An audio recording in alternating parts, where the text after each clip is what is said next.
अमरावतीमध्ये भाजपनं प्रवीण पोटे यांनी अर्ज दाखल केलेला आहे. प्रवीण पोटे तिसऱ्यांदा निवडणुकीच्या रिंगणात आहेत.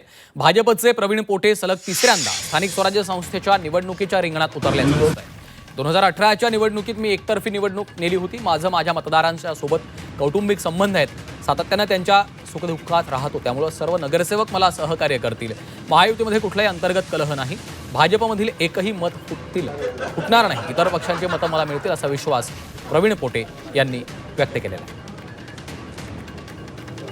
माझा विश्वास आहे की मी चांगल्या मताने या ठिकाणी अमरावतीमध्ये निवडून येणार आहे. त्याच्यामध्ये मला कुठेही शंका राहिलेली नाही.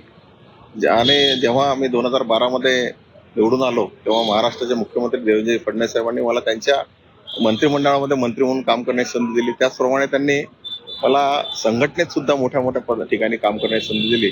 त्यांचा विश्वास जो आहे त्या विश्वासाच्या नुसार त्यांनी मला यावेळेस तिसऱ्यांदा परत उमेदवारी दिली आहे आणि मी नक्की मोठ्या प्रमाणे चांगल्या पद्धतीने निवडून येणार.